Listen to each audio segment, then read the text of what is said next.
আসসালামু আলাইকুম everyone, welcome back to my channel Mahima cooking house.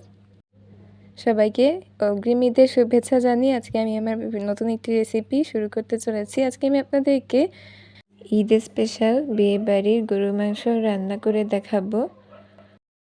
আর সাথে কিন্তু পোলাও রয়েছে, সেটা কিন্তু আমি অনেক রেসিপিতে তৈরি করে দেখিয়েছি, যার কারণে আমি আপনাদেরকে আজকে পোলাওটা তৈরি করে দেখাবো না, শুধুমাত্র চিকেনটাই তৈরি করে দেখাবো। সো চলুন এত দেরি না করে আমরা আমাদের মূল রেসিপিতে চলে যাই। কিন্তু তার আগে আপনারা যারা আমার চ্যানেলটি এখন পর্যন্ত সাবস্ক্রাইব করেনি তারা অবশ্যই চ্যানেলটি সাবস্ক্রাইব করে বেল আইকনটি বাজিয়ে দিয়ে আমার সাথেই থাকবেন এবং একটি লাইক দিয়ে পুরো ভিডিও দেখার জন্য অনুরোধ রইল। সো চলুন এবার শুরু করা যাক।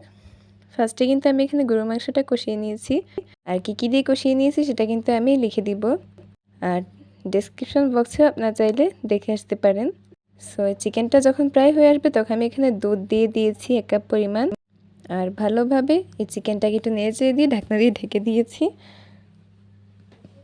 এটা কিছুক্ষণ রান্না করে নেওয়ার পরে আমি এখানে পানি দিয়ে দিচ্ছি পরিমাণ মতো, তারপরে ভালোভাবে নেড়ে চেড়ে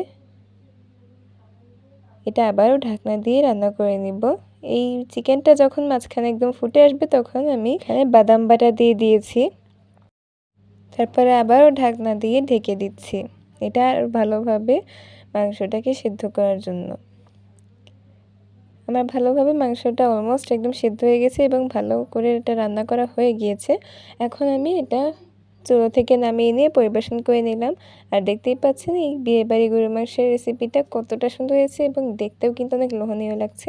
এটা কিন্তু আপনারা আপনাদের ঈদের টেবিলে কিন্তু আপনারা চাইলে এটা সাজিয়ে রাখতে পারেন। বাসায় যখন মেহমান আসবে তখন কিন্তু তারা এই রেসিপিটা অনেক মজা করে খেতে পারবে।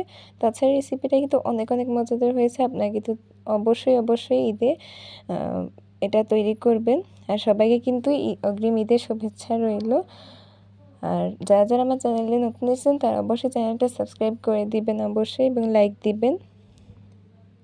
আর সাথে কিন্তু আমি এখানে পোলাও রেসিপিটা তৈরি করেছি, কিন্তু এই রেসিপিটা আমার চ্যানেলে অনেকবার দেওয়া আছে, এর জন্য আমি আপনাদেরকে এই রেসিপিটা দেখালাম না। আপনারা কিন্তু আমার চ্যানেলে সেই পোলাও রেসিপিগুলো দেখে আসবেন একটু কষ্ট করে।